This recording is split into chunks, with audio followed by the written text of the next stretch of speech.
दोस्तों नमस्कार। भारत की राजनीति में एक नया अध्याय लिखा जा रहा है, जहां एक तरफ सुप्रीम कोर्ट के ताजा चीफ जस्टिस बी.आर. गवई कानून के राज की दुहाई देते हुए बुलडोजर एक्शन पर ब्रेक लगाने की कोशिश कर रहे हैं, तो वहीं दूसरी तरफ उत्तर प्रदेश के मुख्यमंत्री योगी आदित्यनाथ दंगाइयों का सफाया के नाम पर अपने बुलडोजर मॉडल को और भी तेज करते दिख रहे हैं।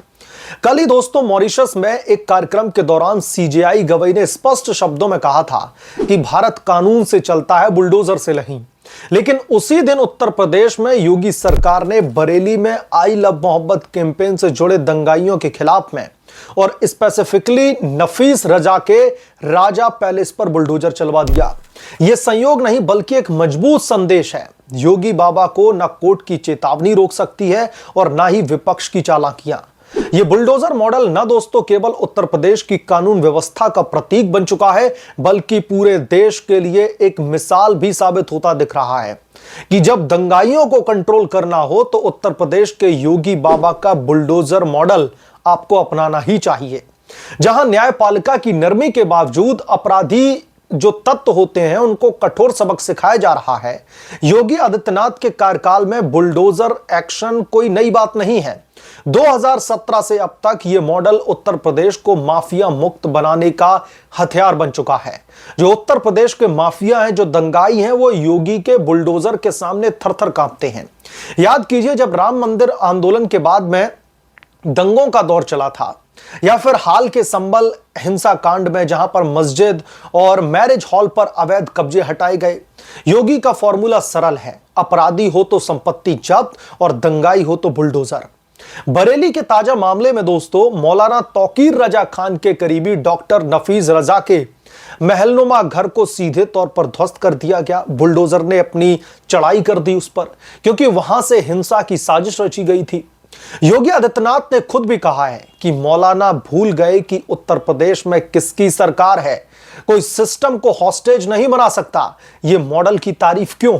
क्योंकि पारंपरिक न्याय व्यवस्था में मुकदमे सालों साल चलते हैं, अपराधी जमानत पर बाहर घूमते रहते हैं और समाज में भय का माहौल बनता है। योगी का बुलडोजर दरअसल प्रिवेंटिव जस्टिस का प्रतीक बन चुका है कि आपने शाम को अपराध किया है, सुबह तक आपके कर्मों की सजा आपको मिल जाएगी। अपराध होने से पहले ही कई बार चेतावनी और होने के बाद में तुरंत कार्रवाई। आंकड़े झूठ नहीं बोलते। योगी सरकार के 7 सालों में अपराध दर में 40% की गिरावट आई है। माफिया एनकाउंटर में 200 से ज्यादा अपराधी ढेर हो चुके हैं और बुलडोजर से अरबों की संपत्ति जब्त हो चुकी है। और बी.आर. गवई साहब कह रहे हैं कि बुलडोजर न्याय नहीं कर सकता। यह न केवल दोस्तों कानून का पालन है, बल्कि जनता का विश्वास बहाल करने का एक तरीका है। जहां विपक्ष वाले राज्यों में दंगे भड़काते रहते हैं, वहां पर योगी आदित्यनाथ का यूपी शांति का एक तरीके से टापू बन चुका है। बुलडोजर चलाने से पहले नोटिस दिया जाता है, सर्वे किया जाता है। यह मनमानी नहीं बल्कि पारदर्शी कार्रवाई है। यह जस्टिस बी.आर. गवई को भी समझना पड़ेगा।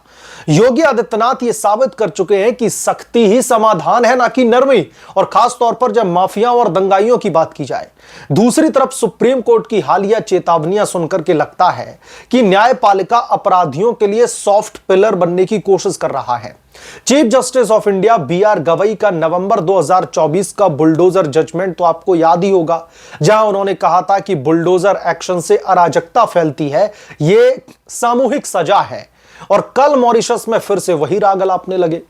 भारत बुलडोजर से नहीं चलता। लेकिन सवाल दोस्तों यह है कि जब कोर्ट सालों तक मुकदमे लंबा खींचता है, अपराधी खुलेआम घूमते हैं, तो क्या बुलडोजर जैसी त्वरित कार्रवाई गलत है? गवई साहब ने सितंबर 2025 में ही कहा था कि बुलडोजर वर्डिक्ट उन्हें दरअसल कहीं ना कहीं इमेंस सेटिस्फैक्शन देता है, लेकिन क्या यह सेटिस्फैक्शन अपराधियों को मिल रही रीढ़ का परिणाम नहीं है? न्यायपालिका की आलोचना इसलिए जरूरी है क्योंकि वो दरअसल ह्यूमन राइट्स के नाम पर अपराधियों के अधिकारों को प्राथमिकता दे रही है। ह्यूमन राइट्स अपराधियों के लिए तो हैं, लेकिन जो उन दंगों के विक्टिम होते हैं उनके ह्यूमन राइट्स की बात कब करेगा सुप्रीम कोर्ट? बरेली हिंसा में 62 गिरफ्तारियां हुई हैं, 150 करोड़ रुपए की संपत्ति को जब्त किया गया है। लेकिन अगर कोर्ट बुलडोजर रोक दे तो क्या दंगाई फिर सड़कों पर उतरेंगे? सुप्रीम कोर्ट ने 2024 में ही यूपी सरकार को चेतावनी दी थी, लेकिन योगी आदित्यनाथ ने सुना क्यों नहीं? क्योंकि कोर्ट की चेतावनियां सलाह है ना कि आदेश। न्यायपालिका कोशिश तो कर रही है योगी को कानून का आईना दिखाने की, लेकिन खुद का आईना साफ करने की जरूरत मुझे ऐसा लगता है कि जजेस को भी समझना चाहिए कि जिनके खिलाफ में कार्रवाई हो रही है वो दूध के धुले नहीं गुंडे हैं। लाखों मुकदमे लंबित पड़े रहते हैं, जमानतें आसानी से मिल जाती हैं और राजनीतिक प्रभाव से फैसले प्रभावित होते दिखते हैं। क्या यह लोकतंत्र है या फिर अपराधियों का संरक्षण? गवई साहब का भाषण सुनकर के लगता है कि कोर्ट दंगाइयों के वकील बन चुके हैं, जबकि योगी जनता का वकील है। कल का दिन ऐतिहासिक दिन था। एक तरफ सीजेआई गवई का भाषण चल रहा था, दूसरी तरफ बरेली में बुलडोजर की गर्जना सुनाई दे रही थी। योगी ने साफ संदेश दे दिया है कि दंगाइयों का इलाज यही है। यह मॉडल न केवल उत्तर प्रदेश बल्कि पूरे भारत के लिए प्रेरणा का स्रोत बनना चाहिए। जहां विपक्ष बुलडोजर राज चिल्लाता है, वहां जनता योगी राज की तालियां बजा रही है। संभल में अवैध निर्माण हटाने से लेकर के बरेली में माफिया की संपत्ति ध्वस्त करने तक हर कदम विकास और शांति की दिशा में है। यहां पर दोस्तों समझने वाली बात यह है कि मॉरिशस में जाकर chief justice of India BR Gavai Uttar Pradesh की सरकार को चेतावनी दे रहे हैं। योगी बाबा को चेतावनी दे रहे हैं कि बुलडोजर बाबा लोगों को न्याय देने के लिए एक हथियार नहीं बन सकता। लेकिन योगी सरकार ने साफ संदेश दे दिया है इस देश के चीफ जस्टिस ऑफ इंडिया को कि गुंडों और दंगाइयों माफियाओं को लेकर के वो कोर्ट कचहरी में समय दरअसल अपना बर्बाद नहीं करना चाहते। उन्हें इंस्टेंट जस्टिस चाहिए। अगर सुबह कोई क्रिमिनल कोई क्राइम करता है तो शाम तक उसकी सजा का लेखा जोखा कंप्लीट हो जाना चाहिए। और इससे दूसरे जो गुंडे हैं, दूसरे जो माफिया हैं, दूसरे जो दंगाई हैं, वो भी सबक सीखते हैं कि अगर उन्होंने इस तरीके की हरकत करी तो योगी बाबा के बुलडोजर सूंड उठा करके तैयार खड़े हैं। उन्हें नहीं पता कि कौन सी उनकी अवैध प्रॉपर्टी को जो है जमींदोज कर दिया जाएगा, कौन से उनके घरों को गिरा दिया जाएगा। यह योगी बाबा की जो अनप्रेडिक्टेबल नीति है गुंडों के अगेंस्ट में, माफियाओं के अगेंस्ट में, दंगाइयों के अगेंस्ट में, मुझे नहीं लगता कि एक सभ्य समाज में इस तरीके की कार्रवाई से किसी को परेशानी होगी। क्योंकि यह कार्रवाई उन लोगों के खिलाफ में हो रही है जो दंगे हैं, दंगाई करते हैं, गुंडई करते हैं, माफियागिरी करते हैं और अवैध प्रॉपर्टी का निर्माण भी कर रखा है, अवैध जमीन पर कब्जा भी कर रखा है। यानी कि दोनों तरफ से इलीगल एक्टिविटी साफ तौर पर। और जब योगी बाबा की सरकार ऐसे लोगों को चुटकियों में उनकी औकात दिखाने का काम करती है, उनके खिलाफ में जब यह एक्शन लिया जाता है, तो सुप्रीम कोर्ट की नरमी, chief justice of India BR Gavai की नरमी इन अपराधियों, इन दोषियों, इन गुंडों और इन दंगाइयों के प्रति मुझे लगता है कि नहीं होनी चाहिए।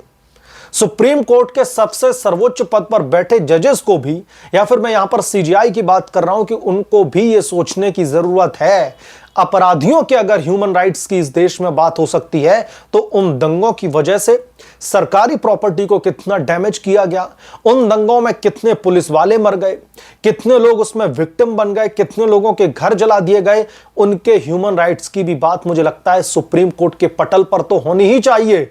और जिस तरीके से मॉरिशस में CJI गवई भाषण दे रहे हैं, मुझे लगता है कि उन लोगों के ह्यूमन राइट्स के बारे में भी एक अगर speech chief justice of India की तरफ से दी जाती तो मुझे लगता कि वाकई में सुप्रीम कोर्ट ह्यूमन राइट्स के बारे में सिर्फ अपराधियों के लिए नहीं सोचता है बल्कि इस देश के आम लोगों के बारे में भी सोचता है। बहरहाल, एक तरफ मॉरिशस में chief justice of India BR Gavai की स्पीच चल रही थी, जहां पर वो इशारों में योगी सरकार को चेतावनी देकर के बुलडोजर की चाबी खींचने की कोशिश कर रहे थे।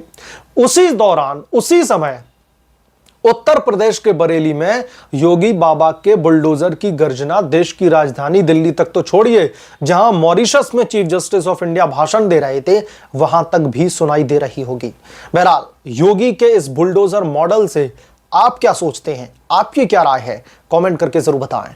जल्द मिलूंगा किस दूसरे बड़े अपडेट के साथ में, तब तक के लिए धन्यवाद। अगर आप लोग चैनल पर नए हैं तो प्लीज चैनल को सब्सक्राइब कर लें और साइड बने बेल आइकन को जरूर प्रेस कर लें, ताकि जब भी मैं कोई बड़ी खबर लेकर के आऊं तो इसकी जानकारी नोटिफिकेशन के जरिए सबसे पहले आपको मिले।